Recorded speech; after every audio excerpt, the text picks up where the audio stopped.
Okay, you ready? Go. Good morning, everybody. And do we have anybody watching online yet? Yes. All right, I'd like to begin with, thank you so much. This lady for bringing me some water. I'd like to thank the library system for letting us use this room.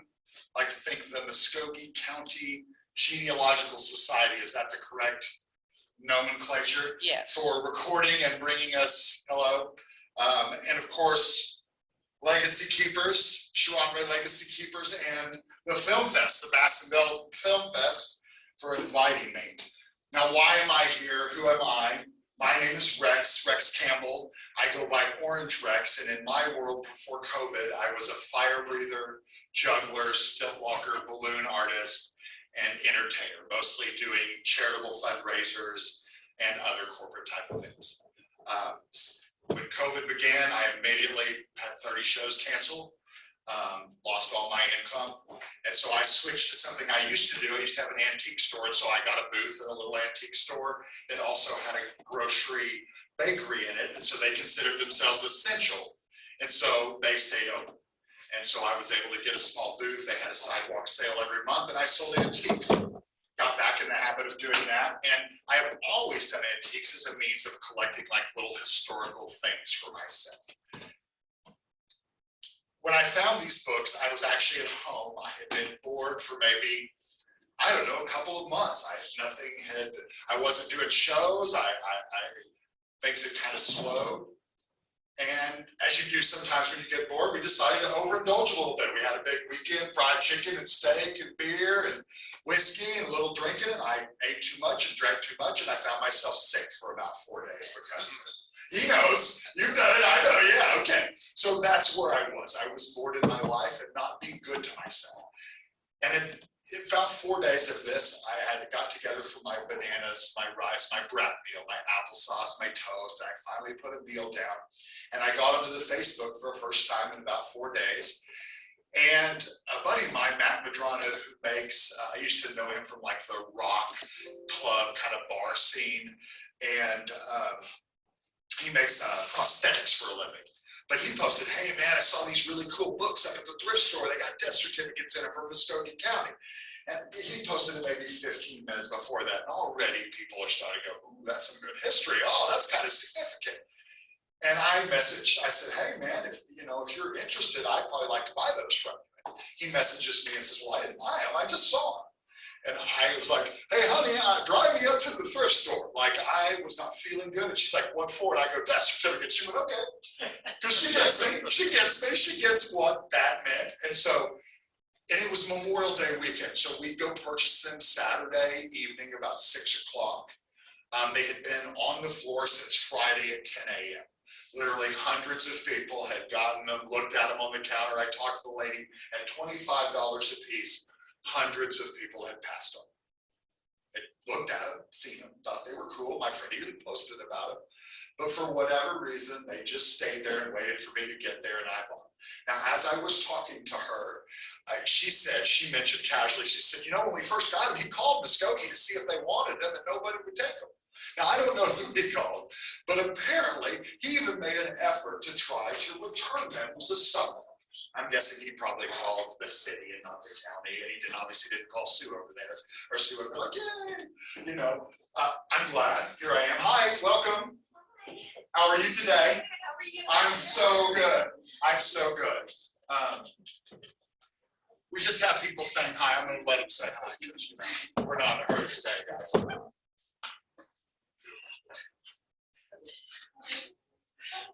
It's fine. You go right ahead. You invited me. You take all the time you need. You interrupt all you want. You got to sit up front though. You got to come sit close. No.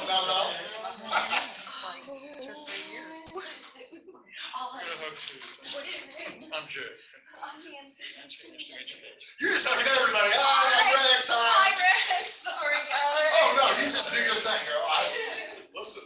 That's my job. I'm on your time. That's what I'm here for. Is to talk to you guys. Okay, so I go up there, we buy them, we bring them back, and if you haven't seen one yet, there's one on the table here, there's one right here at any time. If you want, just pop that over, have a look.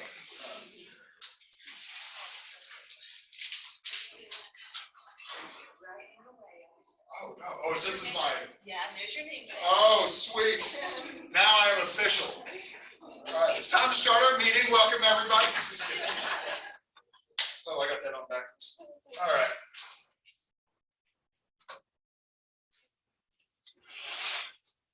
So I get it back home and I begin to assess what I have. And very quickly, in volume 1, which is the roughest of the 3 volumes, the front 2 cover pieces on it are not attached. They just kind of sit there. I kind of set it aside at first, but I did notice that it started in January of 1910. And then at the end of volume 3, it kind of goes September or October of 1916. And so they're not like 1 year or 2 years. What these would have been after kind of looking at them and doing some investigation is somewhere here in Muskogee, likely at the courthouse, or if you had a county health area at that time, but I think it would have been at the courthouse, these ledgers would have been in play. And depending on how close you were, whether you were in Braggs or Taft or right there in Muskogee, the undertaker or the doctor or some representative from each office or a hospital would have come in once a week or once a month and filled out any death certificates that they had recorded at their facility. And this is a collection of 2 different certificates on each person. You're going to have the doctor, the medical examiner, and sometimes they'll call for an autopsy, and that might go on into a second medical examiner box that's on the undertaker's portion, and then you'll have the undertaker's portion. So if they both died and were prepared for burial or buried in Muskogee County, I will likely have both. Now, if they were shipped a short distance, meaning they were probably not embalmed before being shipped, I may not have an undertaker's certificate. For instance, Braggs, if they just died in Muskogee, were shipped to Braggs, they may have got prepared in Braggs. But that's Muskogee County. But say that had been what's outside, right outside. I don't know. Fort Gibson's still in Muskogee County. I don't know. Some town right outside. Oklahoma. That's outside. There you go. They might have been shipped there prepared. But what's interesting about them is as it goes along, if you've ever been in an office that has instituted a new system, in other words, a new kind of recording system, there's always a process. And you can see that in volume 1. As far as being the most incomplete or kind of where records are kind of misrecorded or mistakes are made, volume 1 is going to have the most discrepancies, poor certificates where they're not as filled out. By the time we get later on, obviously somebody is a little more attentive to, hey, make sure you fill out all these boxes. Let's use neat handwriting. Let's try to get the information complete. Volume 2 and 3 are way better at getting the data down than volume 1 was. And in fact, in volume 1, before obviously we get book 2, it starts in 1910, but in some cases on the undertaker's certificate, on the same page, if there wasn't an undertaker's certificate for the entry, they've gone back and put a whole nother person there in 1911.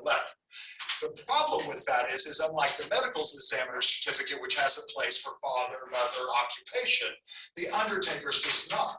And so even though it might have been a doctor that filled that out because it's being done on a form that's for the undertaker, it doesn't have that information. And so by book 2 and 3, we're not doing that anymore. Someone has pointed out we can't just use the undertaker's form. And so, but I love that right away, when you go into book 1, page 1, record 1, is a guy called Sterling B. Sloan. Unless you look in the index or on his name on the medical, he's Sterling B. Stove. And so right away, the very first entry, the very first line, we have made an error. We have misspelled somebody's name and called him Sterling B. Stove. Now, why is this significant? He's a U.S. Deputy Marshal for the Kansas District. They didn't have any record of it. I can only think that maybe that's because we were looking for Stove or Sloan or just that same process by which we haven't really got great record keeping systems yet. But what I found interesting about it is I was already talking because of Bass Reeves with David Kennedy at the Marshals Museum, but I actually called the Kansas Marshal, who had been Marshal for about a decade and had actually prepared a wall in the Kansas Marshal of all of the old Marshals. That's something he went and did. He went and found all the old pictures in the basement and all the records and prepared the wall. He did not have my guide. Neither did Dave Kennedy on their list have my guide. However, using the free Kansas Historical Society access to newspapers.com, like not having a subscription, just going to the Kansas Historical Society using newspapers, I was able to find his 2 appointments in 1904 and 1909 and show that he is in fact a deputy marshal serving out of Kansas, appointed by the Kansas Marshal. And so what's amazing to me is somebody just gets in and starts looking for these things. There's so many holes we can fit. I mean, I'm not a historian at all, but yet that guy is now going to be registered on that wall as a deputy marshal, and I think that's cool. And he's page 1 record one. Like just right off the bat, we get to take a guy who served 15 years as a deputy marshal and make sure he gets his name on that wall. And that's just the first one, the very first one. And so when I learned that, and to be fair, when Bass Reeves' name was mentioned to me for the first time, I did not know who he was. I knew that I had some Facebook friends that I used to have back when Facebook first started about 10 years ago. You just kind of added everybody that was in your industry. And because I was in entertainment, I added all the musicians and artists and film people, and I picked up Oscar and Sharon. And then at some point when I realized they were in Tulsa, they capped the number of Facebook friends. I downsized and I lost them. But then when I found these, I remembered, hey, there's that one guy who does that one black cowboy. And that's really how I thought about who they were. And then I remembered the name and I looked them up and I contacted her on Facebook and I started to begin to understand what happened. And that most importantly, that they did not know what cemetery he was buried in. And that right there was a huge, not that they didn't know, it's that they had misrepresented it. That when you went on to find a grave, it said Agency Cemetery. And as a person, holding a document in your hand that says otherwise, my first instinct is, well, I have a responsibility. Like, I have to correct this. And I don't know why I feel like it's my job, other than I own the certificate. There it is. I can, because I have a document, so I can. And what I want to do is I want to do that for every single page and every single person. But what we deal with is, let's talk a little bit about the books. They were bound here in Muskogee. If we go to the beginning of book 1, in fact, it's the only one that has this. And like I said, the cover on book 1 is kind of rough. We have the Pioneer Bookbinding and Ruling Company, I don't know if you can see that, of Muskogee. And they would have made these books, and there's some order information if you'd like another one. It says give them 15 days before you need to use it. You need to give them a heads up. They're still in business? They're still taking orders? I would hope so. I wish. I would order one. I don't know when they went out of business. You see them in the papers, though, it's much later than this period.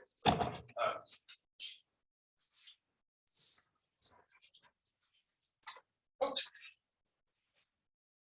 You give me a time. What time? Oh, there's pockets. Oh, I got all kinds of time. Okay.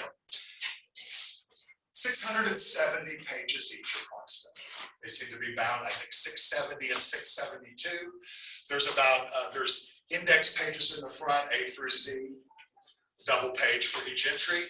On the back, there appears to be 2 blank pages. In volume 1, one of them has been cut out. Obviously, they used it for some purpose, but most of the books have a couple of blank pages in the back. Like I said, these would have been at a county level, and they would have been compiled by any doctor that attended to a dead person or any undertaker from any of the various towns in Muskogee County. And so we have at least a couple dozen undertakers represented. We have at least dozens of doctors. The prevalent name, as far as I think the most prolific undertaker, is going to be Ragsdale. Possibly, I don't know that Eccles does as much. I think when we look at it, it may be Ragsdale. I do know that just at Harding is 12% of our records, and he does about 80 to 90% of our. And then later on, as we go through history, we'll find it Harding and Sons or whoever continue that trend. In fact, it gets to one point where there's just years where it's over. Yes. When the entries are made into the log, is it by a clerk or would the doctor actually come in and write? That is a question we are still kind of toying with. I have some, for instance, Alex at Max's garage, his grandfather was a doctor. He said that was his actual signature.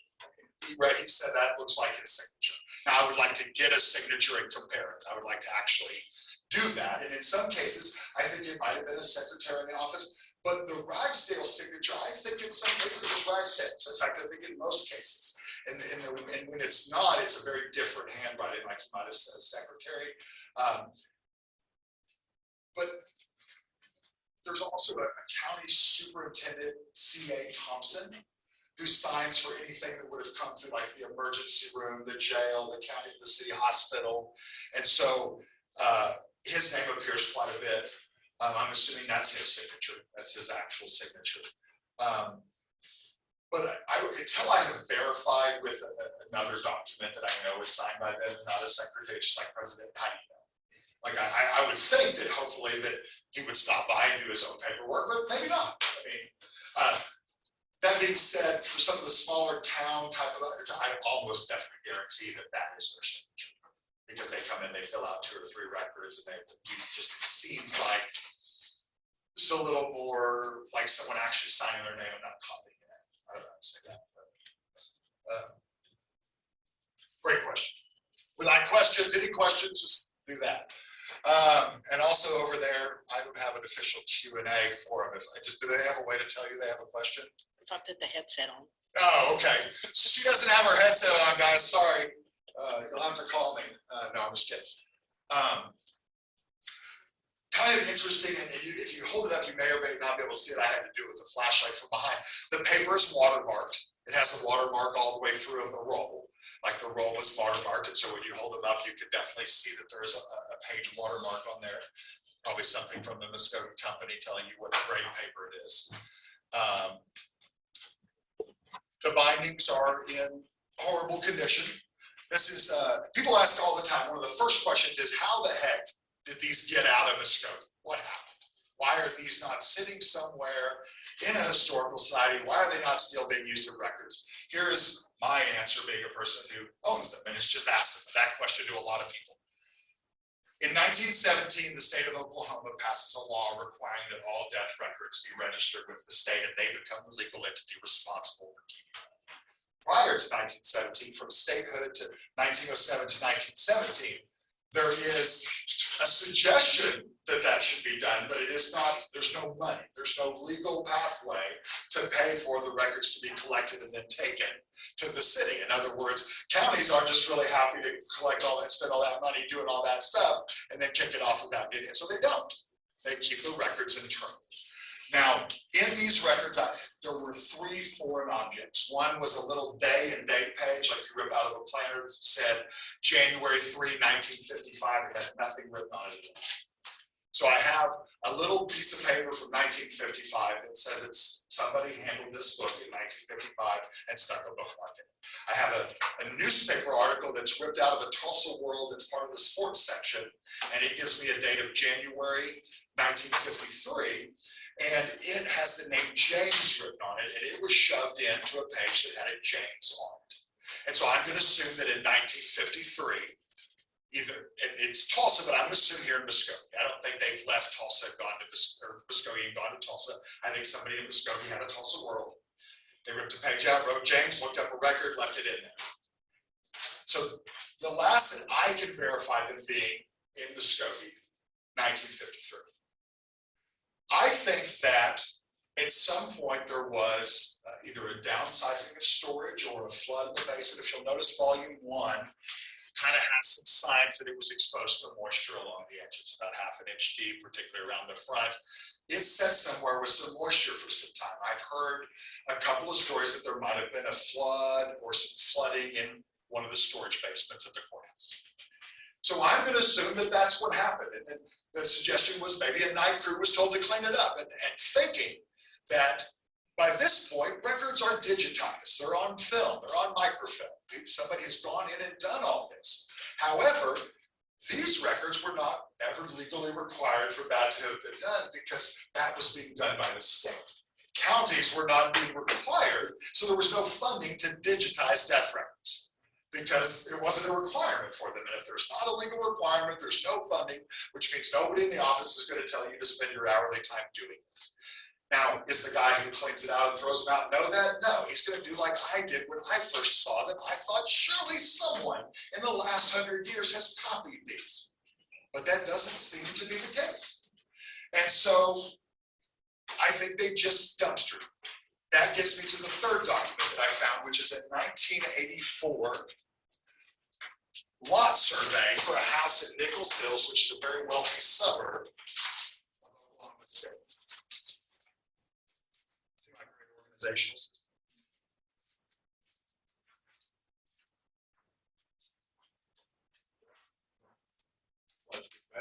I know, it's big, it holds all this stuff. But this I found inside volume 1, tucked in the front of volume 1. And it identifies a house, and from 1984, it's a lot survey. And it identifies a house that is on Avondale Drive. And when I did a little bit of research, that house transferred from a family trust, basically from the 1930s up until 2020 when it sold, and then it was remodeled and resold again in April of 2022. Now I buy these late May 2022, that's a month. This is how I think they got to the thrift store. I think that a contractor probably was doing business at Muskogee in the 1960s when these got thrown out. And they used the same dumpster to throw away their construction garbage as these books were thrown into, and they saw them and they picked them, they put them in their truck and they drove them back to their house in Nichols Hills in Oklahoma City, and they set them on their shelf. And that's the simplest answer that I know as to how they got from Muskogee to Oklahoma City. Now, how do I know they got to Muskogee, Oklahoma City that long ago? There is about 10 writings that are added. Does that one have paint spots on it? Okay, this is one of my clues to I think that they were in there when the house was being remodeled. This little white paint splatter on there. Because if you look at the picture of the house, it's a great, like Gothic brown previous to 2020. It's this great Gothic brown house, and in 2022, it's white brick, it's painted, it's very white. And it sold for $2.5 million.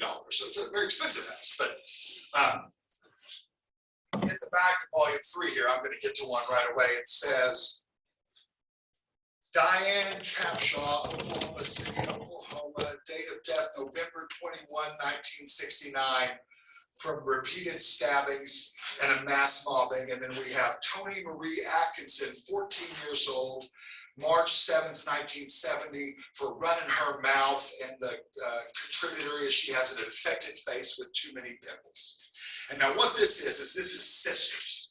These are children that have gotten hold of this book in Oklahoma City on Dad's shelf and are killing each other off with stabbings and pimples and abortions and various things they find to be very funny. Now what's interesting about it is in volume 3 in this one, there's a page that in one of their handwritings scrawled in the center, and it's in fact the only page in all 3 volumes that's ripped all the way through, is written the opening line from I Am the Walrus, 1979, or the Beatles, Magical Mystery Tour. I am he and you're he and he is me and we're all together. Which I think is a fantastic thing to have in a book of death ledgers. I am he and he is me and you're he and we're all together. I think it's perfect.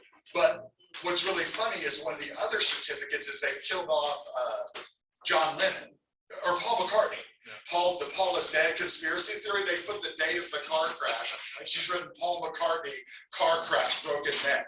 And so she's teasing her sister about the Paul is dead theory using, and so you can really see these kids play. And so in my mind, contractor brings them to Oklahoma City, puts them on a shelf sometime in the 60s, late 60s, some kids find them and play them. Now the advantage there is I have a 14-year-old and a 23-year-old and some friends of theirs in between from 1970, which makes them only 65 to 75 today, and I've got about 10 names. Because they are living people, I'm being kind of respectful about how I go about contacting them. But I think I'll be able to to find one of them. I'm hoping to find a mutual friend that just goes, oh, I know Diane, or I know that person. And then I'll make contact, and hopefully we can just ask them, how did your name get in this book in 1970? And so I have kind of a provenance clue to further investigate how we got from here to there. And so I'm working on it. I have a friend that lives in Nichols Hills that's kind of a nosy body, and she keeps walking past the house hoping to catch somebody in the yard. And so she's just gonna ask if we see her. I've driven by twice and knocked, but both was during the day, so I got a cool man and asked her. They weigh about 31 pounds each. If you put them all together and you carry them in that tub, it's a pretty hefty haul. Curious, I would think if there's no digital copy of these, like ancestry.com would just drool over that. There is, I'm going to come back to that question in a little bit. What I did immediately was the moment I found out that they were not publicly available, I became very anxious. Just almost like I was holding something that I couldn't put a value on it because it was invaluable. And so I felt this absolute need. And it brings me to kind of how I do things when I have that kind of overwhelming, is I feel like that's a force that's coming from someplace greater than me. Like when there's that immense pressure, it's got to be the world, the universe. And so I asked the universe, how do I get these scanned? And they said, well, take this cookbook that you bought a few years ago in your neighborhood and just go out with it. Just take it out. And so I took it out. And I thought, well, where do I take a cookbook to find something out about these books? And I live in East Side, Oklahoma City, which is a historic Black neighborhood. In my neighborhood is the Oklahoma History Center Museum.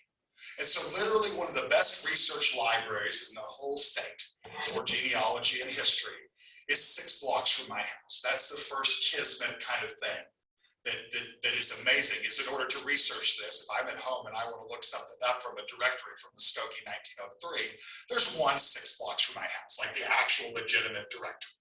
I don't have to look at an online scan. I can go look at the actual book, and I love it.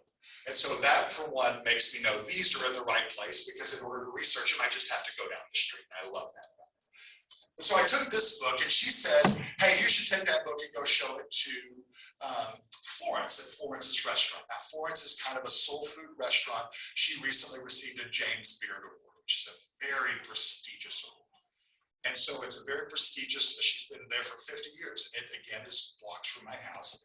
And so I caught Florence's daughter outside unloading a produce truck. She had a thing full of spinach. And I said, hey, I was kind of led here and was told to talk to you about this book. She's like, oh, I want to look at that. So she puts her spinach down. We talk about it for a second. I said, I need a Black historian. Do you know one? And she said, oh, Rosetta Funches. And I said, who's that? She said, well, she has a Black museum over on Lincoln. And so I go over there, and I go, and Rosetta Funches is not at her museum. There's a little friend outside that's parked and said, she's at a meeting with the mayor trying to get funding for her African-American jazz museum. And I said, oh, cool. She'll be back at 1. So I go home, which is 6 blocks away. I have lunch, and I come back about an hour later. And she is dejected at this point because the mayor has shown up late to the meeting, has spent the entire meeting on his phone, has ended the meeting early, and has basically said no one would be interested in funding jazz in Oklahoma State. And regardless of how silly all that is, she was dejected. And I said, you know what? I said, I'm involving a project that's going to be a little sensitive, and it's going to deal with a lot of race issues and a lot of projection and a lot of lost history. I need to feel some of your angst. I said, just tell me what it's like to be rejected. And so she just kind of, I let her vent. I said, just vent. Just tell me all your frustration with him, that meeting, how society treats all this. Tell me. And so I got a bit of her energy. And then I find out that she's being awarded by the mayor. 2 days later, she's getting a certificate. Right. And so she's having an event at her place. That said the one Black councilman in Oklahoma City, they sent her to give the award. The mayor himself doesn't actually show up. His name's on it, but he doesn't actually present it. He sends a councilman. And so I go back to that event. I go about an hour early. I help her set up tables, and I make some friends.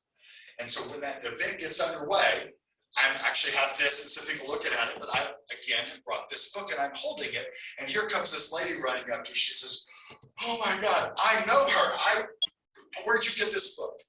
Now let me tell you a little bit about Dorothy Ellis. Dorothy Ellis is known as Miss Blues, and she was a blues singer here in Oklahoma for decades and is very well known in the blues and jazz scene in Oklahoma City, Tulsa, here, right? She's been here performing before, right? Yeah. Oh, yeah. Yeah, and so she's performed all over for a long time. And her house is about, when she was alive, is about a mile from me. Now, I bought this book. She gave this to her neighbor, Camille. And when she, coincidentally, the lady's name at Nappy Roots Books, who referred me, is also named Camille. And so she found that interesting that this book is signed to a Camille. But it was Dorothy's neighbor had passed. Dorothy had given her this book, and her daughter sold it to me for $1 in her garage sale. And so $1. It was $1. They're Yeah. selling for How much? $100 on. Yeah, and in fact, the moment I started bringing this around, that one that was on eBay for 95 plus shipping sold. Like literally the moment I start talking about this. So we were trying to get it back in print because I don't think it currently has a copyright restriction. So, but yeah, mine's a signed copy. So Linda runs up and she said, "I've been trying to get a copy of that since Dorothy was alive and she had sold out. Can I scan that for the library?" And she said, "Oh, I should tell you, I work for the library. I was in data entry, but I've been transferred," it's called displaced, "to historical documents at the Oklahoma room. I'm in charge of the scanner now." And so literally the week before, she had been moved from an office to the historic document scanner and asked me, "Can I scan this book?" To which I said, "Sure, if you'll scan 3 books for me." And she said, "No problem." And that's how we got them scanned, because I left the house with this cookbook, and Linda, the displaced librarian, came up and said, "Hey, I want to copy them." And so when the universe tells me to do something, no matter how ridiculous, it's easy. Now, what's funny is 2 days before this, I had put a call in to the Family History Center for the LDS Church, which is about 8 miles from my house. And just literally the day before, when I get the scans done, Linda hands me the scans. She calls and says, "Yeah, we're open tomorrow morning. Why don't you come by? I'd love to have a copy of those." And so I go to the LDS Center, and there's a man sitting there when I arrive called Malon Erickson, who is, I call him a data crow. I don't know if he would find that to be, but he has for the last 13 years gone around to libraries in every county in Oklahoma, into their Masonic records, their obituary indexes, and collected every record on every death in Oklahoma prior to January 1st, 1920. So when he added my 4,000 records, he was adding them to 750,000 records in his spreadsheet that he has already done over the last 13 years. Yes, his oldest death in Oklahoma goes back to 1590 to a Spanish conquistador that was found when they did some construction, I think, in Oregon. Yeah, and so his, getting to, like you said, ancestry, he is in talks with those to try to, because he has gone and created this fantastic, it's like a meta index for some of his people. He has as many as 50 records. Like he could show you where to find 50 different individual records about him. It's very cool. And so he was very excited to get these, but literally all I had to do was hand that to him. And then 3 weeks later, I have all 4,000 records in an Excel spreadsheet. And so to say that, this was easy for me, it was. That part of it was easy. Now comes the part where I've got to get this information, like you said, from this spreadsheet onto Ancestry, onto Family Search, onto Find a Grave. And what I have found is I'm going to leave that up to individuals that are already doing it. In other words, if anybody says, "I want to put those records on Ancestry," I'll be like, "It took Malon Erickson, 6 hours a day for 4 weeks to make a spreadsheet. You go right ahead. If you've got a month of your time and you want to put, I'll hand you a USB, go to town."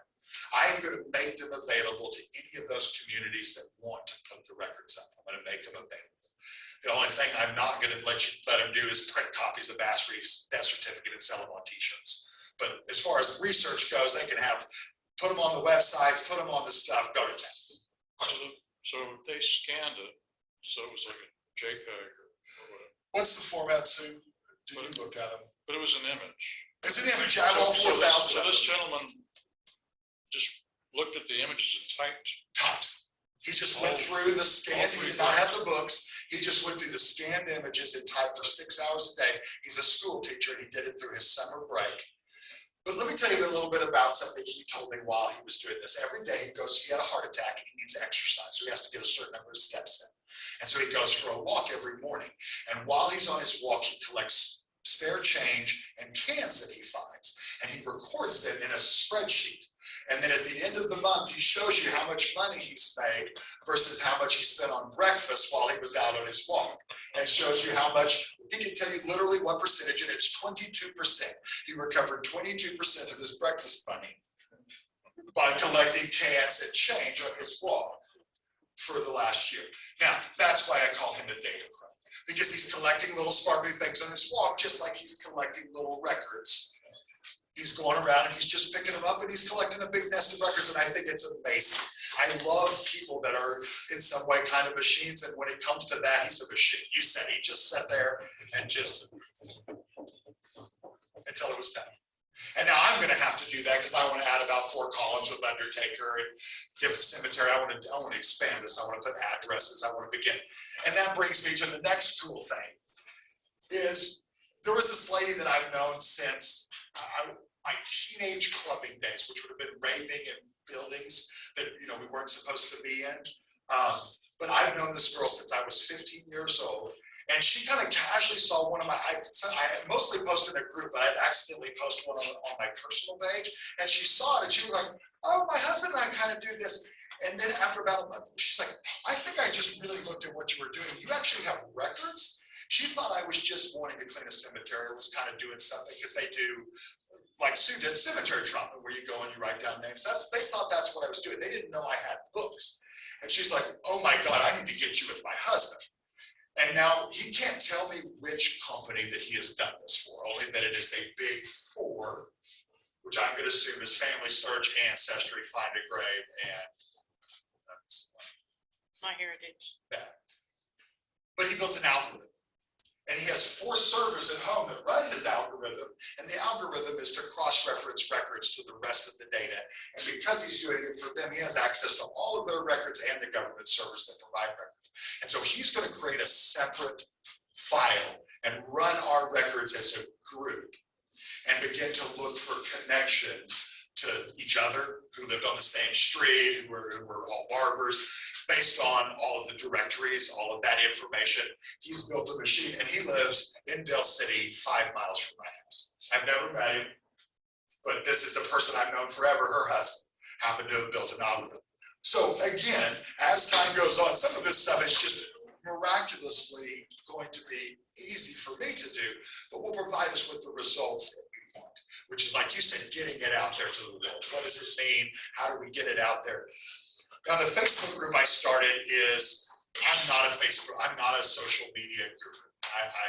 I probably, it should be, you know, Facebook and Twitter, I should be able to do it all. I don't have any of that set up. But what I have been able to do is I've met probably and connected about 2 or 3 dozen people so far directly to a record they're related to. In other words, that's my, and the coolest one for me happened really right next door. I live in Oklahoma City, 140 miles away. I live in a historic Black neighborhood. On the back side of me are 2 churches. One is the Overcomers Church of Abundant. It's 12 words. I can't ever remember it. But blah, blah, blah, blah. Church of God in Christ, Abundant, Overwhelming, Emmanuel. I don't know. But it's a lot of names. But the pastor's nephew on his mother's side, not the father's side where that is, but his great-grandmother, his great-great-grandfather, and his brother, we think, are in volume 1 and 3, and they're buried in Harding Memorial with Bass Reeves. And so the cemetery that I feel compelled to claim, ultimately because of this, my own neighbor, I mean, literally 50 feet from my front door, has 3 family members buried in it. That's amazing to me. That makes it very, very happy and very understanding that I don't just take it to the auction and sell it. That's not what these books are meant to do. They are meant to help me build a movement to clean my neighbor's family's graveyard here in Muskogee, and everyone else. we'll get into I'm not till 11. I'm getting there. 10 more minutes and we'll start talking about Harding. But as for the books themselves, at this time, Muskogee City in this era was 25% African American and Indian, and approximately 75% white or mixed. The county, however, is 50-50. By the time you include all of the land of all of the freedmen allotments and all of the all-black towns, by the time you get into Muskogee County in the 1910s, we're 50-50, white versus black and Indian. And so these records, I'm working on getting Edith Malon didn't have a column specifically for race. And not to mention, we're going to have to do a little bit of investigation because there is no Indian designation on here. It's only black or white. And as I'm finding, a lot of these people are biracial, triracial. We have either partial Indian, partial black, or both in our direct, grandparents. Like we'll have, parents and grandparents will have all three. And so that's kind of interesting to note that is going on. And particularly when the groups, one of the things, there's a People's Bank of Trust. And the guy, I can't think of his, I'll get to him here in a second. We're going to lead into the Commercial Industrial Association in a minute. But he's got a bank account with $1 million in it. He's worth $1 million. He pays taxes of $2,000 a year. But and if you look at him, he looks like a white man who might have a little Indian. But every paper makes you know right away, colored man owns this bank. Colored man pays these taxes. So we have figured out he's 1/16 colored. So in this time period, that is a label that has stuck to you. If you are 1/16, you are black in this book. Isn't that like the drop of blood? Yeah, that's it, a drop. And it's very, they are very clear when it comes to business, politics, everything else, the papers, these documents that there is a separation.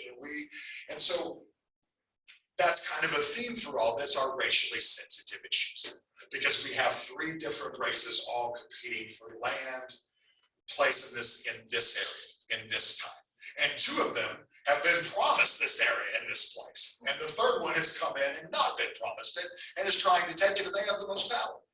And so it's very interesting when you have two groups that are promised something, both promise the same thing, kind of. And then a third group that's coming in and just figuring out how to pit them against each other and take it on. And it's prevalent. You don't go very far in these pages before you come across a murder over somebody. It's very quick. One of the most interesting ones is Redbird, which is an all-black town. We have a Redbird town site agent. And if you're familiar with Oklahoma, around this time, we were creating what are called sundown towns. There's this group called the White Cappers, which are kind of a collection of KKK and other racial organizations that are going around to places like Edmond and Norman and chasing all of the people of color out of town. And they're doing it under this, if you read the newspaper articles, it will say things like, 24 of the finest men of Norman, all incredibly upstanding citizens, were arrested yesterday for no reason whatsoever after they beat up 3 people. And literally that's how the article will read. And you're like, and it begins as, we're beating up men who don't take care of their wives or beat their wives or neglect their children who don't work. And so we start out at the beginning with deadbeats, where we're policing our town for bad citizens, people who are not working and all of this. But then what you realize is when half of these group, no matter what's its intention, when half of them kind of have a racial inkling to them, the group quickly becomes all people of this color are deadbeats. And quickly they chase all of them out of town. And so that's kind of how it starts as this, we're just these upstanding community group that wants to make, wives safe and children safe. But in fact, what we're really doing is we're creating sundown towns. Well, this Redbird townsite agent who is black and is working, he wants to do the same thing in Redbird, the all-black town. We don't want white people allowed after sundown. And so he is circulating a petition. The problem is he circulates it to his neighbor who is working for a white land buyer, who is helping buy the farmer's land for cheap. And so he just shoots him for trespassing, just kills him. And so, and what's really cool is I got to show that at the all-black mayor's conference at the Oklahoma History Center, 6 blocks from my house. They came there 3 weeks ago, and I got to show the Redbird people their town site. They had never heard that story. And I think that's very cool, that me as an accidental historian in every way gets to show people very real parts of their history, very definitively. But I have about 10 more minutes just to talk about the details of the books. The first instinct, like you said, why are they not safe somewhere? Why are they not, should they be donated to a museum? If you can show me a museum whose board of directors is free of thought, ability to present these racially charged issues, which involve everything from the lady who founded the Black Library here in Muskogee getting run over by police in the street outside her own facility. If you find me a group that can handle that and wants to vote on that and put that out there, great. But most of these stories are going to be very problematic. There are going to be one or two things they want to grab. Bass Reeves, I mean, already I can get that Bass Reeves certificate booked into so many museums for view all the time. But do we want to talk about anything else? Probably not. And so that's where I'm going to curate these. And anybody that wants me to display them, just give me gas money and some food and a place to stay. I'll come to your group and I'll talk. I'll let you know what we could do together. If you are working with a group and you have a 501c3 and you think there is a way you could write a grant using this data to do some research for your group, raise you some money, accomplish something, talk to me. That's what I'm here for, is to try to figure out how we can take this data and do something amazing with it. Just these numbers, these statistics, these links. And the first thing is, how did the Marshall Museum guy put it? He said, Oklahoma doesn't have a great history taking care of its black people. When I say that, when I began to look on Find Your Grave and on vital statistics at the state and on the various websites, I learned that some of the cemeteries and records were not too bad. However, in this town, in this county, if you are in an all-black cemetery, you cannot really be visited too well, exception of Booker T, right? And that's because of massive effort. How many people were involved in that effort to get Booker T cleaned up? How many people? What do you say, Colada, about 30, 50? You know, so we had a truckload of kids And some equipment, though. You had somebody with some but it equipment. took, no, we had no equipment. Oh, okay. We just had whatever people showed up with. See, there you go. And see, that's kind of what gives me hope too, is it can be done with 30 to 50 people and just showed up a little bit of hope. Yeah, it was over several weekends. So Several weeks. that's why I'm counting that. There, I see, okay. And so, when you realize that it needs to be upkept again, it's already needing to be done again. You realize that throwing effort at these things over and over again, we can clean them up one time. It's not, I mean, you take several weekends and 30 to 50 people and you get them clean. It's what happens after that. And generally what happens is somebody makes an agreement to mow some grass and do some landscaping. And they do it until they have a sickness in the family, or COVID happens, or something takes them away for a week or two, or they're alternating with someone who skips and they show them the grass is too long and now my mower's gonna get messed up and I don't wanna do it. And then another week goes by and then there's twigs. And the next thing you know, we're 6 months, we're a whole season, and we're back where we started. And so my long-term goal in all of this is not to clean cemeteries. My long-term goal is to use these books to bring national dollars to protect this American historic legacy that are in these Muskogee County cemeteries. These Black, these Indian, these white people who came to this area on the promises that they were made for land or freedom or jobs or opportunity. We want to look at it as not a Muskogee story, not an Oklahoma history story, but as an American history story. And we're going to try to go to Washington and grab some federal dollars and create a fund. It's a Muskogee County Historic Cemetery Upkeep Fund. And all it's for, in my mind, is landscaping. Because we think that landscaping is a volunteer activity. That is a profession. There is a certain amount of skill to it, particularly when you're dealing with a cemetery. And you need things not to grow in certain places, and you need things to grow in certain places, and you need your grass to look a certain way. You need a professional to come in and do that. Now, everything else, tombstone cleaning, repairing of fences, raising money to fix a bridge or a gate or a fence, that's on the groups and that's on me and that's on us. And we'll do that 30 to 50 people time over several weekends.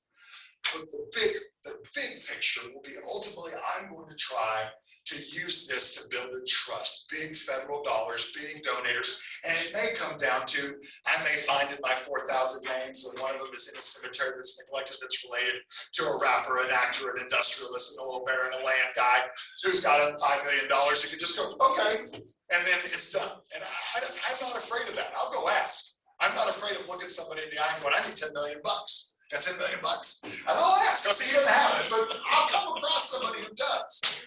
And so that's my long-term goal, is because I think that I watch very qualified people, very qualified groups, museums, historical society, genealogical clubs, legacy keepers, who do this work. And it's just, you're just doing it again and again and again and again and again without that trust. And every cemetery that I've looked at that has a successful, clean track record has some kind of trust funding. And it's generally, it's done when they buy the lot. You put a certain percentage into the trust, and it's all done through the insurance commission. It's all done on, I mean, it's all very, once it's in there, it's real hard to get to for anything other than what you want to use it for. And ultimately, that's what I'd like to build. So that's going to bring me, I'm going to take about a 5-minute break, go to the bathroom, get a drink, and we're going to come back in the second half. I'm going to talk specifically about Harding Memorial Cemetery. All right, that's where Bass Reeves is buried. Okay, thank you. No rush. We're not in a hurry. Good. We'll talk. Good. You have a business card for later? No, I can write my information down there. Okay. Are you on Facebook? Yeah. Orange Rex. Okay. And just to look for a person, I think I'm breathing fire. I may not be, but I probably am. There may be many orange Rexes on there. Yeah, but as a person, it's groups that are on it. But as a person, you'll find. And if not, my group, my Facebook group about this project is called An American History Mystery, A Tale of Death in Muskogee County. And so it's all very ominous, but all right, are we back? Be thinking about where you want to eat lunch, cause. Yeah, we're going to noon. All right, I've got 40 minutes, so we're going to keep this kind of, she said lunch, so I'm going to make sure I don't miss that deadline. Yeah, we'll see if you earn your lunch. Yeah. Well, I mean, if not, I brought my jalapeno summer sausage and some wheat thins. I'll live. I may have bad breath, but I'll live. All right. The second half of my discussion today, I'd like to welcome everybody back. Thanks for showing up. Hi, people. Anybody watching? Other people watching? How many people are watching? Can you tell? There's just 2 right now. Hi, 2 people that are watching. There was a couple more a while ago. That's okay. We will be back this afternoon at 2. Is that correct? Yes, sir. So I'll be here from 2 to 5. 2 to 4:30. 2 to 4:30 this afternoon, talking about some individual stories, some great stories of deaths, fun deaths. Talk about Christian Science guy, Tom Pulley. Talk about him. To some fun deaths. It's fun. That's one of the things right off the bat. Well, here's the thing that I have to realize when it comes to this is the first fear is, well, you're just talking about a bunch of negative stuff. It's 4,000 death certificates. I mean, right off the bat, nobody's like, let's talk about the positive deaths. Right? There's just, but that being said, even when I show someone online, like let's say I post a guy that's lived to be 85, he's got 12 children and 62 grandchildren, he's been a lawyer, a doctor, a baker, they still put the sad smiling, emoji. It's like, dude, what do you want? He lived to 85, he had 62 grandkids. Like why can't we be happy for him? But I understand that there's a certain solemn morbidity to death where we have to treat it with a certain amount of respect when we get down to the nitty-gritty. Which is why I want to claim these cemeteries as these. My first thing was, we read them. Before I knew who any of these people were, Memorial Day weekend, I'm sitting in front, turn the TV down, open it up, volume 2, I start at page 1 and I read about half of it. Tuberculosis, meningitis, stillborn, 3 months, 6 months, gunshot, horse, train, car, bicycle. And it's not very long before you begin to empathize with just how rough, how fragile, how incredibly dangerous this place was in time. My wife, one of her first things is, why are all these people getting hit by trains? And I said, well, imagine, if you will, the road. There's a buggy, there's a guy on a horse, there's a guy walking, there's a guy on a bicycle, there's automobiles, and then there's trains doing this. And you're in the middle of the train. So you have all of these different vehicles, people, places. One of my sad deaths is a woman who is picking up a shift for her sister-in-law and chooses to take a shortcut and doesn't cross up the bridge and crosses across the train tracks and mistimes it and gets killed just picking up a shift for her sister walking to work. This is a dangerous place and time if you are living on the wrong part of town and you're just trying to get somewhere, if they do not have a pedestrian bridge or a way for you to get across the train, across the place safely. Streetcars, I forgot streetcars. Children get killed by, I have 3 children under the age of 10 who get killed by streetcars. And so just streetcars, trains, horses pulling wagons, pedestrians, bicycles, cars, it's all happening all in the same street, all at the same time. And so you just, when you first realize, oh, how dumb do you have to be to get hit by a train? Well, when there's that much going on, maybe not. Maybe you just pause for half a second and turn your head, the next thing you know, because there is no forgiveness to a train. There is none. Some of the descriptives in the papers talking about dragging 7 cars over them and the undertakers having to remove them from 7 different cars is a very graphic image right there in your morning paper. But they're happy to talk about it. If the newspaper men of this time, when it comes to treating the violent deaths, it's clickbait and sensationalism in every way. The Phoenix just, little Wilkie pulverized before his mother's eyes. She faints in the street, you know. I'm sorry, that's the afternoon talk. Sorry, I'm getting ahead of myself. Wilkie Martin doesn't get pulverized until after 2. Harding Memorial Cemetery. Back to what I was saying before. 40 to 50% of my burials are going to be people who have partial color, Indian or black, partial, and they're going to be buried sometimes in the city cemetery at Green Hill, but if so, only in the potters or the paupers section, which means you have no money and nobody to pay for your burial, which means no headstone. And so the only way you're going to be a person of color buried in Green Hill after statehood until about 1970 is if the city just has to bury you somewhere. Nobody's picked up your body, nobody's claimed you. Otherwise, you've got to be buried in a black cemetery, which some of them also have 4 sections. The one in Harding, who's got the little, do I have the Harding map? Yeah, if anybody hadn't seen that, there's a section there called God's Acre, which we think is going to be maybe where 4 people were buried in that. So as statehood approaches, and as the Jim Crow things start to kind of begin to develop into more solidified activities, previous to statehood, from about 1840 up until 1880, 1890, until the Dawes and all this, blacks and whites are kind of working, living, renting together. There's some of these towns like Boynton where concerts, they go out of their way to talk about the paper was a black concert, the audience was half mixed and everyone enjoyed the show equally. And they kind of go out of their way to talk about it early, how mixed and integrated some of these towns are with a sense of pride. And then as we get closer and closer to statehood, the papers tend to talk about it more with a sense of disdain, a sense of this is a problem that we need to fix somehow.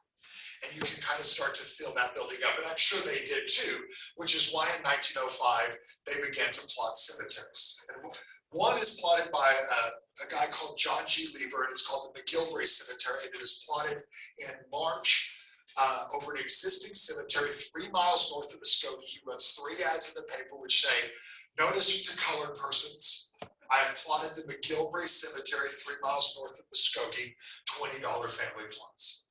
And 3 ads, 2 weeks apart. And so in a month, he sells them. It's 2.5 acres, it's 110 plots. 1905, October, we plot Harding Memorial Cemetery. Now, Harding Memorial is a much bigger, it's 4 acres. It is plotted for 210 family plots, 6 double fraternal organizational plots, a whole bunch of plots for what's called the Church Union Mutual Benefit Association, which would have been a group that sold burial insurance and life insurance. And so several groups come together and get this cemetery going. And if you kind of see, the ads that are right when it opens, there's 2 groups, Creek Undertaking Company, and now they're the ones who actually plot and pay for the survey, which is done by the city surveyor, R.H. Kellogg, in 1905. And it says Creek Undertaking Company. He actually, again, he misspells Creek and spells Creer, which causes an expert genealogist, Sue Tolbert, to list it as Greer undertaking in her cemetery book. And so right away, through every step of this, I have been made aware that as an amateur, I don't stand a chance unless we get several eyes like you talked about. There's going to be errors every step of the way. I mean, she's a professional and she looked at it and went, you're right. Well, I transcribed it the way it was written, That's it. and that's what you do. And that's what you do. Yeah. And see it, unless you had gone to the paper and seen Creek Undertaking Company with them, you wouldn't have known. And so, of course, I got into this. Once I found out that I had Bass Reeves in a cemetery and that there was an argument about it, that people had gone out of their way to kind of misplace it somewhere else for whatever reason. I don't want to get into too much of that, but at some point there was maybe some malice even, some intentional mislocating of where he was. For whatever reason, it led to both cemeteries kind of not getting taken care of because we didn't have a clear path to what the history was. We made it about one guy kind of and didn't make it solid instead of focusing on all the 6,000 people that are buried in those two cemeteries, which they're amazing. Like Harding alone, right in the way, you can't get 50 feet in without veteran. And it's just, they're everywhere. And not just Confederate War. It's going to be Confederate War, Spanish American War, World War I, World War II, Korea, Vietnam. And I bet you some of those 90s burials, I bet we have a Desert Storm. I would be surprised if we don't. Carolyn Embry, who was the last person to try to reopen the cemetery, was in 1984. She acquired it. And she, for a brief period of time, cleaned a portion of the cemetery. And we know there were burials done because we see them. There's some 80s and 90s burials. And so at some point, and in fact, it is her daughter, Carmen, who I've been in touch with, who's like, you want to clean Harding? Go right ahead. And so we are in touch. Siobhan and I had lunch with her. She seems on board. As far as I can tell, she, like most people, has a lot of life. She just retired. She worked for the courthouse here in Muskogee for decades. And she just retired this week officially. Apparently, she had so much accumulated pay that she actually stopped working 4 months ago or something. But so she got to take I guess when you work, it's cumulative or whatever, but so officially just retired, even though she stopped working a few months ago. She also owns a dispensary in town, but she does not smoke. So I love it. I think she's great. She's just my kind of person. And because she's like, oh, I'm making good money at the dispensary. I'll spend some cleaning the cemetery. And she says her husband has a chainsaw and she's going to send him out to help me. But back to Harding Memorial. In 1905, there are Artie Twine, who's our newspaper man, and these other men who are involved with the Republicans and the different various groups in town that are doing the very legitimate way to build power and money and a structure, through organizations like the Masons, the Odd Fellows, insurance. They are building something here. And these guys actually send delegations, multiple delegations, to the presidential inauguration.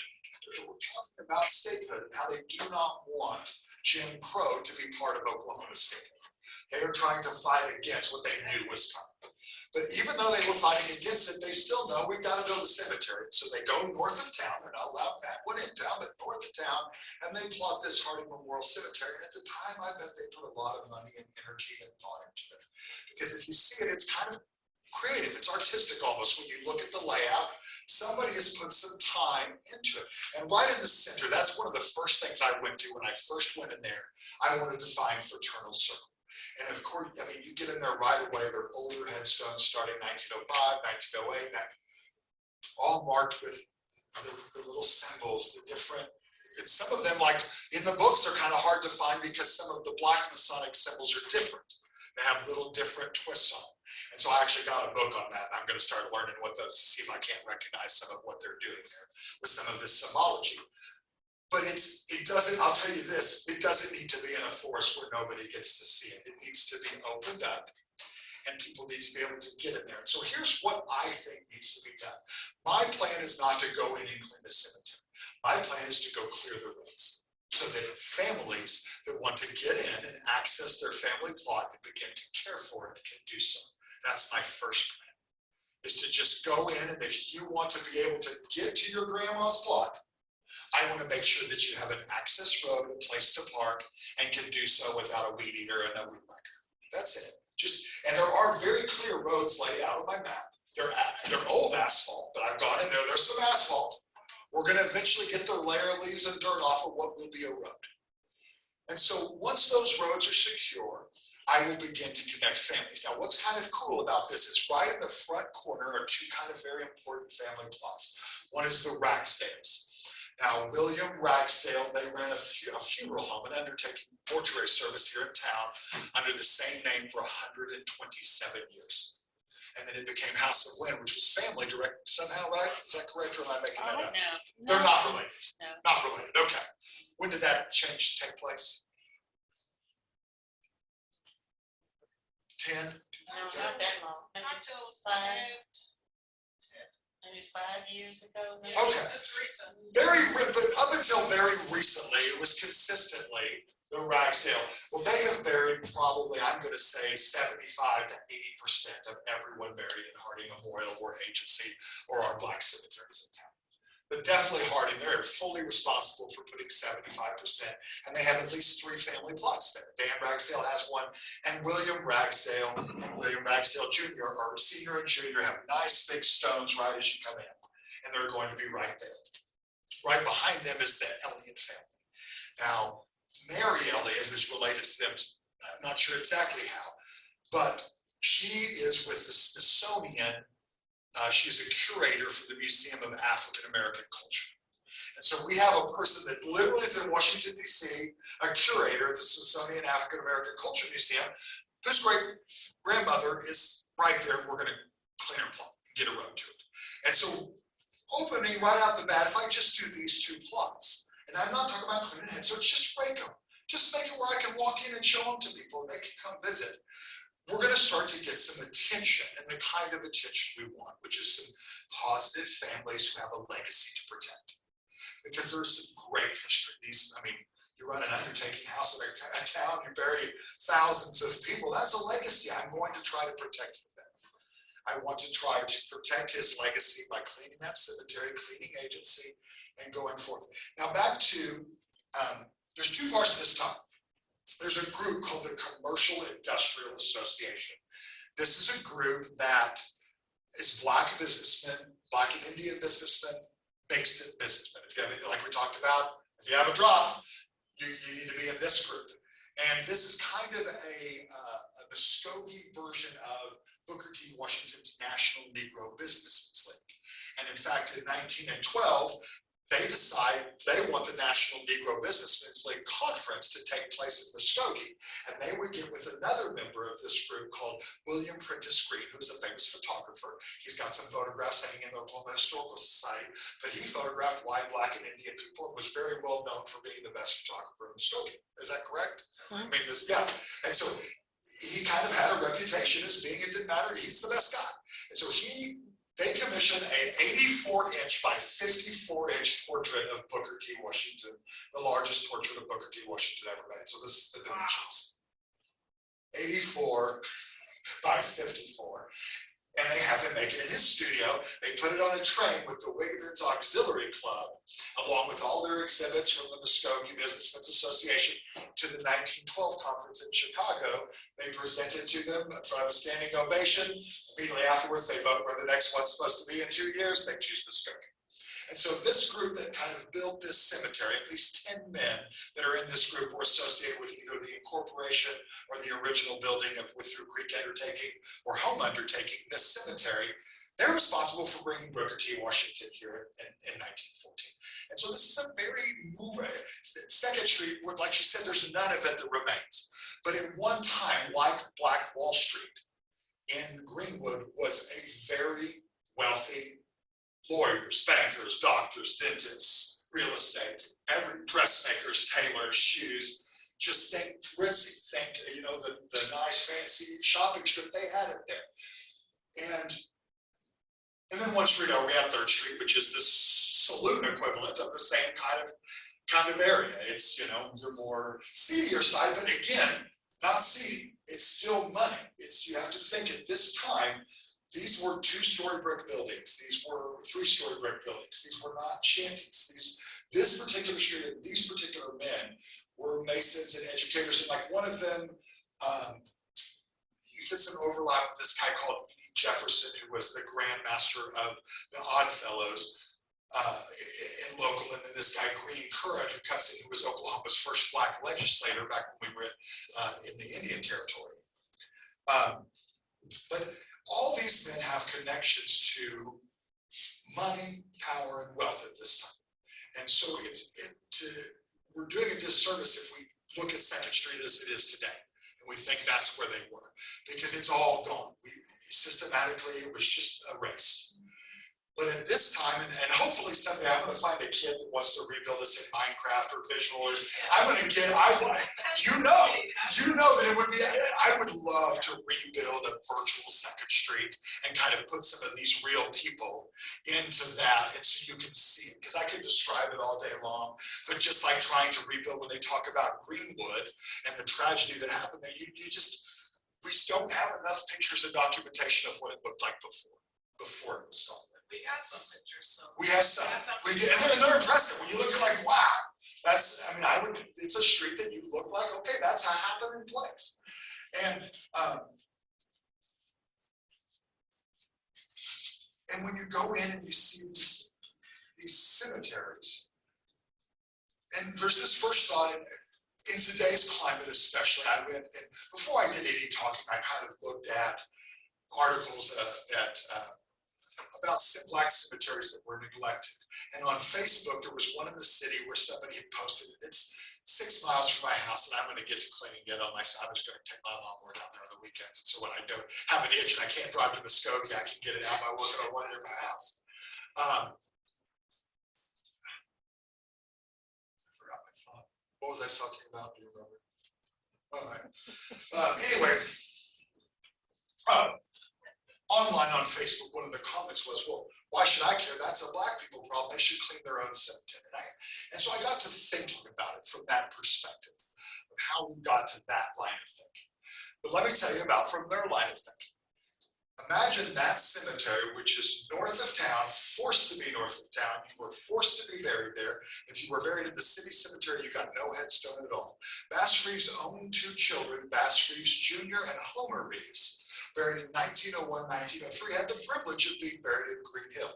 They are not allowed to have headstones. So it looks like a grass soccer field. And there are 22 people there, correct? There are 22. Plus them, it's 24. 24 people in section 37, and it is just lawn. There's not a single marker or a single stone. And let me tell you what there is when you go just a little bit over where they moved people from the older cemetery in the first place. For the white people, there's how many unknown? 100? 80, 50, a bunch. There's 3 rows that all say unknown, unknown, unknown, unknown. So all of those are labeled. We can get one on all those, but for some reason 37 is still sitting there. And so when you look at that and you go, gosh, even Bass Reeves' own kids right there they are. Why is he not there with them? Well, because by 1907, we're no longer even allowing you to be there with no headstone. You're forced to go north of town. Then in 1932, we start burying at Booker T, which is a little bit closer to town. It's newer, it's nicer, it's closer. And so we start, of course we choose it. Of course the next generation of people, it's a new freedom. We get to be closer. And then in 1970, when we can finally be buried in Green Hill with our neighbors and friends that are white, and we've got normal lives. We're not just living in a black box or a white box. We want to be buried in the city cemetery with everybody else. Of course they choose it. And so you think, why is that cemetery up there not upkept? Because even at its best, it's a reminder that they were less than. In other words, perfect. Even perfect, that cemetery is still a representation of when they weren't allowed to be close, when they weren't allowed to be equal. And so even at its very best, it is a symbol of oppression. And so that's why it's neglected in the forest, and that's why it's my job to clean it. That's it. That's why because the families, I'm going to give them the opportunity to do it, and they will.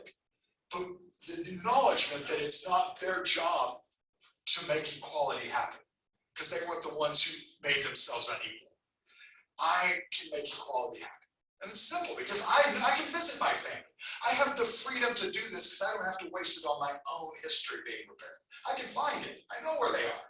Go visit them anytime I want. All my family, nice, neat, clean cemeteries. All my genealogy has been done by my aunts who have way too much time on their hands because they live in big fancy houses with computers and can take vacations to go visit all. I mean, they had all this money and freedom to go travel around. One of them even went to Europe and met all the family members from that side of the family.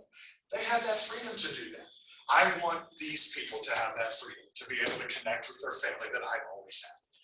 And so when it comes to Harding, the first thing I've got to do is I've got to build a list. Find the grave. The best list out there is about 145. I can add 429 from just my 7 years. So yeah, we go from 145 to 600 plus. Then when we go from the 1905 to 1910 obituaries, which are before my time, I can add about another 80. And then we start to get other newspaper mentions from Kansas and other places. I can fill out another about 20 from that time period before. And so even before we get to 19, I'm going to have 500 or 600 just from the first 5 years Harding was open. And then my average 60 a year, I'm going to assume that continues. We've got burials. There's a rezoning called the Dameron Resurvey, which I can't find anything about at the courthouse. Dameron was a city surveyor for the city of Muskogee in 1929 and 30. So the reason I'm guessing the Dameron Resurvey was done in 1930 is because that's when Dameron was city surveyor. But there's no record of it. I don't know what that looks like. I don't know what they did. What I do know is that the land now says 7 acres and the plotting is 4.05.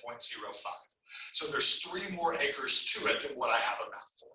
Now my map doesn't have any, it has a dozen names on it. It doesn't have individual family names. What that is going to consist of, we have yet to find a single, the landowner Carmen has been 3 times now. She worked for the courthouse. It's not like they can hide records from her. I mean, she works for them. They don't have them. They do not have any kind of records in this town for who owns those individual deeds and warranties for all those lots. We don't know who owns them. We don't know what, and so what I'm going to do over the next 6 months to a year is I'm going to go down the street from my house and start scrubbing all of the newspaper obituaries that aren't on newspapers.com or online. They're on little microphone reels, and I'm just going to go through a week at a time, do a week a day for the next 6 months until I'm caught up into 1921, until I don't think I get to stop until 1990. Well, the Oklahoma, the Eagle, they have burials in Harding all the way 87, 88, 89. Like I keep finding obituaries. So I think I'm going to have to get into the 90s. I think we're still, I know that Ragsdale's buried there in 93. Sue knows somebody that she said they buried a child around 2010, right? Cut in with a weed eater probably or something to get in there.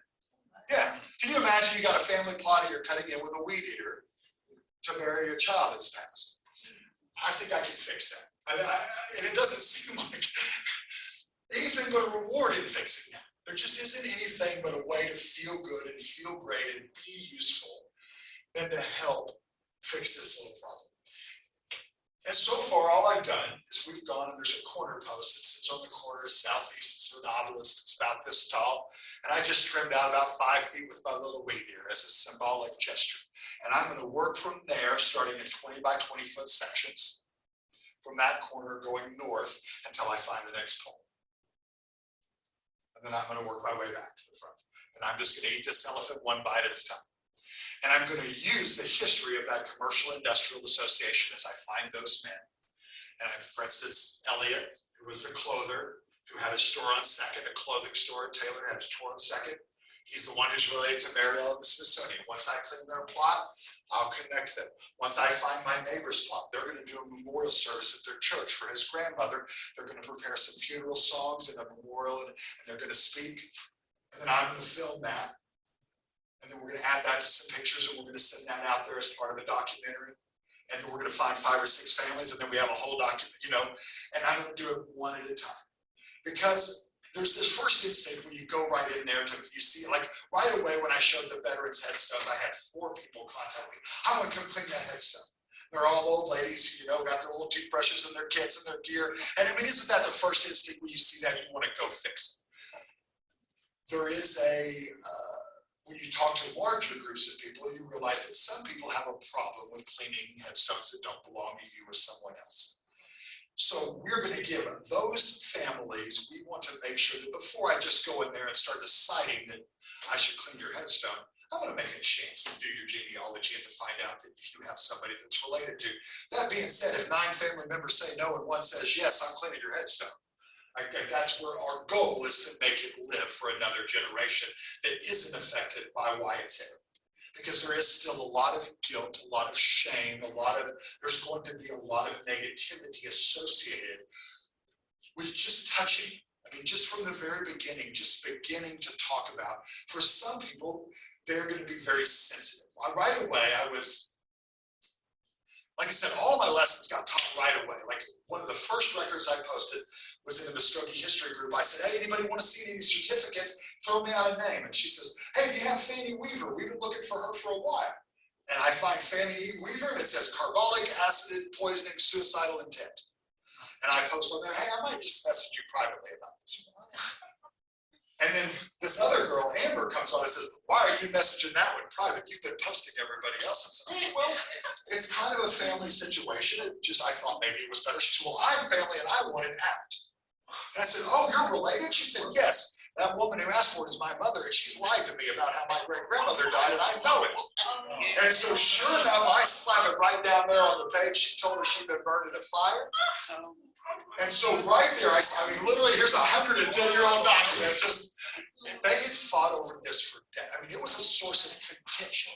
Not just this incident, but the lying about it. This need to present us as differently than we are. And what's amazing about that is these two had not spoken. Her mother tells me that's the first time she had spoken to her in over 5 years, was that comment on that Facebook. But since then, they've started talking about Fanny and how maybe it possibly could have been the husband. But we're starting to bond over this. Now that the ghost is out, now it's out. Now that the skeleton's out of the closet. And I can't help but think that that's maybe needing to happen for a whole county. For a whole group of people. We just need to get the skeleton out of the closet and talk about it. And I think it's going to be tough at first. I think some people are going to be angry. But I think that when it comes to Harding, there's no question that you don't get to that level of neglect without there being trepidation and fear and negative energy associating every attempt going to do it.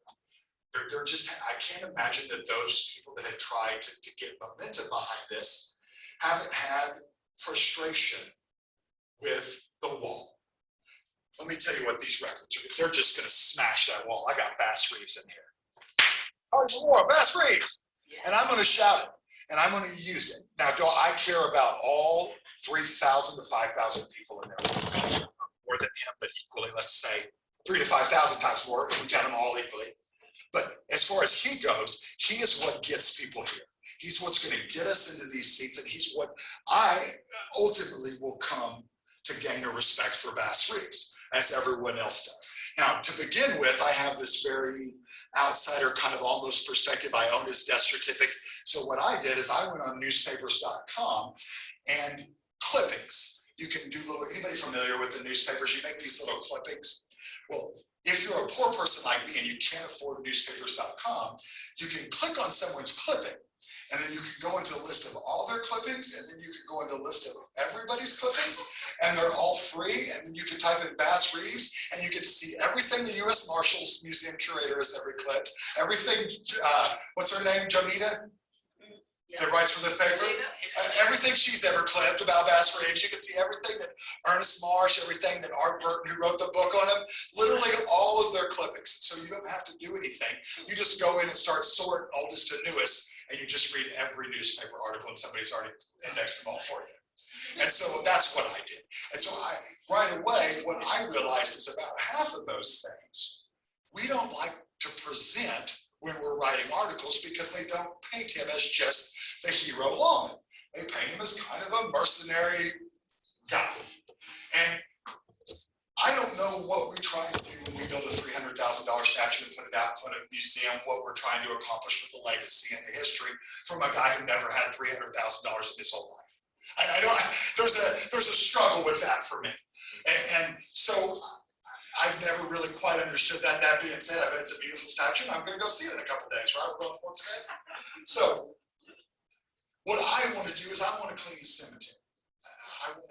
If his headstone isn't there or it's broken or it's lost, What I do know is that the landowner, the first time I talked about it, I said, your mother began restoring the cemetery in 1984, correct? I said, yes. I said, well, I've got these certificates, these records that they say Bass Reeves is buried there. Yeah, he is. Oh, okay. And I said, well, do you know where? Yeah, he's right up front. And so, granted, she hasn't been in there in 15 years, but she had a very clear, just, oh yeah, he's right there. Now, I'm going to have to actually take her to the side, decide what she's calling up front, where it is. And I'm going to have to, like you said, clear a road so she can get in there and kind of point. But there's this kind of talk of, well, you don't know for sure that he's in there, other than I have a death certificate from a very reputable undertaker that says he is. That's my proof, until we go find it. Now, are we going to find a headstone? I don't know. Has somebody stolen it? I don't know. Has it been broken, damaged, lost? I don't know. I don't know what I'm going to find. It doesn't change the fact that I'm going to go in and start cleaning that cemetery 20 feet at a time and see what I find. And then someday I might just go, oh, there's Bass Reeves. And if I do, awesome. But in the meantime, I'm going to use that mystery to drum up some excitement and go try to get some federal dollars to come to protect this, because somebody at the Black History Conference did one of my favorites. It's our darling. Before I get to the mayor's conference, is May Marie Ellerwood. She died just before her 3rd birthday. There's a picture of her that her brother's great granddaughter had posted of her riding a goat. You know, when they took the goats around to the fairs, and she's sitting in a little goat wagon, and she's just cute as can be. And she dies of an infection in her knee before her 3rd birthday. But she's my immediate darling. She's my page darling. I love her, and I love Cheryl. The moment Cheryl found out at Green Hill that she was at Green Hill and called Green Hill, and Green Hill told her what plot, she and her husband came and spent 3 days in Muskogee, toured the Indian Museum, the Three Rivers Museum, ate, stayed in a hotel to visit May Marie Ellerwood. One person, one grave, one person. I spent $500. Not a ton, but imagine we do that times 4,000. And then we do it with Bass Reeves. And so the potential, and they talked about just these small Black towns, just getting one group to come for a weekend, what kind of benefit that can have. And particularly when your bottom lines and your budgets are stretched, where you're just barely at the operating, you know, you're still trying to get postal service and things going for you all the time. And so we have a lot of those Black town, like I said, I've got Braggs, I've got Boley, I've got all these little smaller towns that could use some tourism to their cemeteries and could use a trust that would protect us cleaning them. And once I get this machine built, I'm going to point at it wherever it needs to go around the county. Once I get the email list and all the fundraisers and all the people who want to got lawnmowers for loan or whatever. I don't want to do it though like it was done. I don't want to just come in and backhoe and brush hogging. I want to treat each plot as its own piece of history. I want to do it one at a time. I want to try to do the genealogy because it was broken. If it hadn't been broken and lost for so long, and we were just in a cemetery that other people had neglected, even though they had records, I maybe wouldn't be so interested. But because I know these were broken, meaning these were gone for a long time and they caused lost links, until they're on Ancestry and Family Search and find a grave and several groups and everybody's talking about it and we have some coverage, I want to be very slow and gentle about what we do. Because I don't want the first thing somebody to encounter with us is we've messed up their plot in some way because a volunteer has done something. And so, I mean, right now, if people want to volunteer, great. We're going to be cleaning a road to the right of the cemetery. We're not going to touch a gravestone. I mean, right now it's roads. And I've got a guy that is going to meet me here once a week and got a chainsaw, and we're just going to start doing it. And the landowner had gone through a personal situation where she lost a son earlier in the year and is dealing with some anger issues, her and her husband, and some loss issues. And she had just gotten out of counseling earlier that morning when I called her for the first time. She was sitting outside her counselor's office praying for an outlet for her anger. And I called her and said, I'd like to clean your cemetery. Yeah. And so I met her, and she, like I said, she's got a lot going on. She lost her son, she just retired, she's got a lot going on. You know, she, like, for instance, she didn't remember we were having, she's like, I didn't know you guys were having an event. I mean, what did we talk about the whole time we were having lunch? And that being said, I'm not in any hurry. I'm leaving everybody where they are when they come. I'm not going to push any of this. My agenda is not to get it done as quickly as possible.